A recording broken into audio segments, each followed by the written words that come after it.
welcome to The Good Ride. I'm James Beastie, and today we're talking about the United Shapes Horizon. They gave this a pretty sizable upgrade for 2026. It has a new nose with much more surface area than the previous model. It has different construction that's lighter. It's more poppy. They have a different top sheet, different core. I thought it would be less damp, more chattery, more bucky and bouncy in soft, uneven snow, and it wasn't. It felt almost the same, and I think they really improved this ride. It's much more recommendable than the old one, and it offers two boards for the price of one.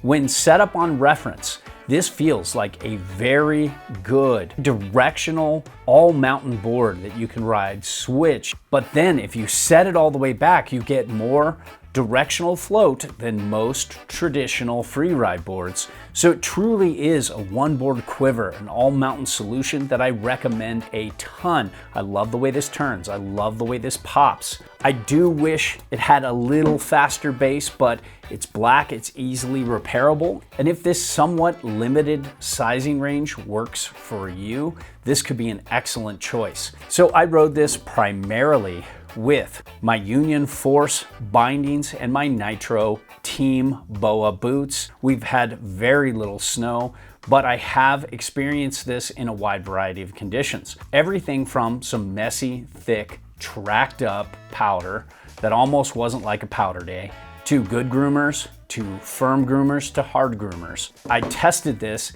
in a 155 and a 159. And I compared this against a lot of other borderline all mountain and freeride boards. And you can see those comparisons in Patreon for paid members, so check that out. And just so you know, this is an honest, objective review for you, the consumer. Hell, United Shapes couldn't even send me one for testing. I straight up bought these because I feel they're a great choice for you, the consumer. So that's why I spent my hard-earned money and time to do this. And I can do this thanks to your support, but also especially thanks to Lauer Board Shop, who is our sponsor.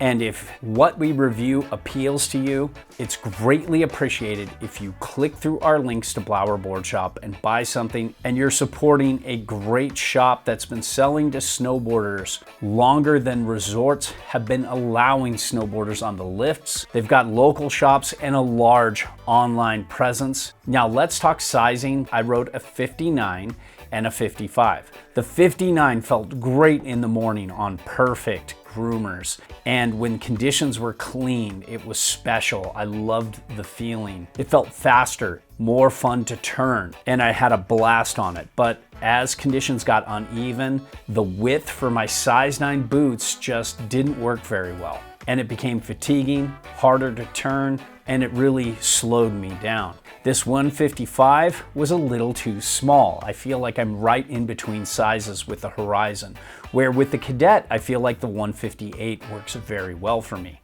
So I think if they had a 56 or 57 in the Horizon, that would be perfect for me. If you're my size, but a good bit lighter, you're an inch shorter than me, maybe 2, this 55 is gonna be great. If you're my size and you're like a 10 and a half, go 159. Now, when it comes to durability, there are some little scuffs, and I wouldn't say the durability is the best on the top sheet, but I think it's okay given how great everything else about this board is. Sidewalls are durable, ABS or recycled ABS, and overall it's decent construction. Not amazing, but decent in terms of reliability. And when it comes to shape, this is slightly tapered and directional, but it feels more twin-ish versus a tapered directional board that you might see in the freeride category. And when riding on reference, it feels much more centered than it looks. And when you're set all the way back, it definitely feels set back and directional. So you have two personalities here. You have something that feels really set back and directional for a freeride board when you're set all the way back.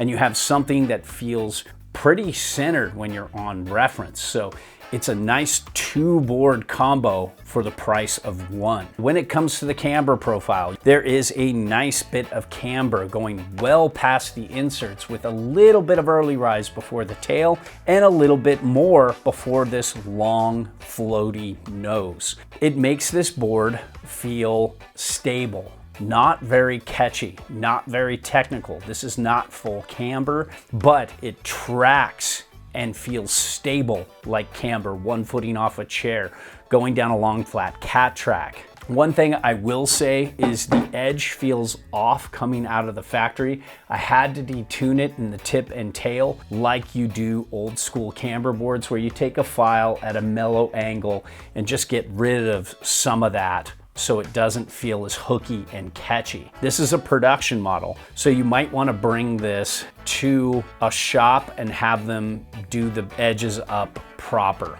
When you do, you'll get the feeling that I described just now, and this is pretty easy to skid a turn. So committed intermediates on up to experts can have a time with this, and it's not going to be boring for any ability level. When it comes to edge hold, this grips well, not amazing. It's right on that border between being competent in hard snow and letting go a little bit. So if you see a lot of hard to icy days, there are better boards out there, but if you only have the occasional hard day, this will hang in there okay. And like I said, with the camber profile, this edge, it came out of the factory wrong, and it's well advised to give this a little bit of a tune. All right, let's talk New Horizon Flex here. You can see it's very medium. Down in the tail, it's a little stiffer, and it's pretty stiff between the feet here. So I'd say it's medium stiff between the feet. And then the nose is a little bit softer. But when you engage the entire flex of this board, you can see it's got some give, but it's also got a lot of pop, and it's very easy to ollie with, and it's a huge step up from the previous year's model in terms of having an easier flex with more pop, and it's still a pretty easy board to butter in the nose and the tail. Now, what really surprised me about the Horizon is this new, lighter, poppier core and construction. I thought would feel a lot worse in hard uneven snow and soft uneven snow, and it really surprised me. There isn't a lot of chatter in hard uneven snow, and it really didn't transfer up into my body like a lot of somewhat light poppy boards like this do. Then in soft uneven snow, I thought this was gonna buck me around all over the place, and it didn't. It really handled it well. So you get lighter and poppier without any difference in uneven snow performance versus the older model. Now, throwing this thing around switch when you're on a reference stance feels really good, and it's much better than it looks. You just have to get used to the different weight between the tail and the nose here. If you want to get air, you could even go to the jump park. And pipe would be really good too for not being that grippy. And I'm not really a jibber, but this seems more competent at jibs than a lot of boards with this shape and this style of riding. And when it comes to turning, this really initiated a turn quick. The 59 was much slower for my boot size, but if I had the right size boot for the 59, like a 10 and a half, that'd be perfect. It would turn really quick. With the 55, that matches up really well with my boot size, which is the most important part when it comes to initiating a turn and controlling a board edge to edge. This turned really quick, and then you throw in my extra bit of weight. It helped to leverage more on the turn, and it was really fast. When set all the way back and in the trees, this turned really quick. Never felt like the tail was gonna get caught up in something behind me, and I could just tree cheetah with this. But again, this is a little small for me.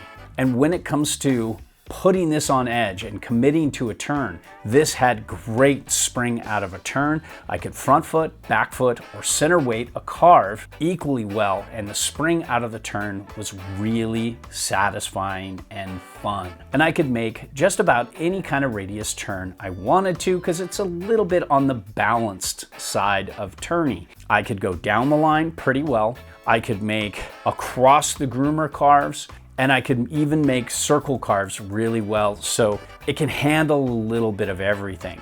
If you want a little more stability at speed, a little better down the line turns, a little stiffer flex in and out of the turn, you want the Cadet.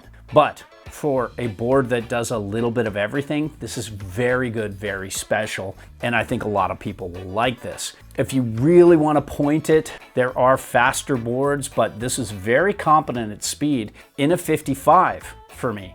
The 59 really lit it up, but again, that was too big for me, so it felt a little faster than it should. But still, this has more poise, more competence at speed than you would think for this light, poppy flex personality. Now, when it comes to base glide, I think their base is good. I love that it's all black and easily repairable, but in same-day tests, even when well waxed, I felt like this didn't quite have the glide that some of the faster bases out there do, but it's definitely upper tier.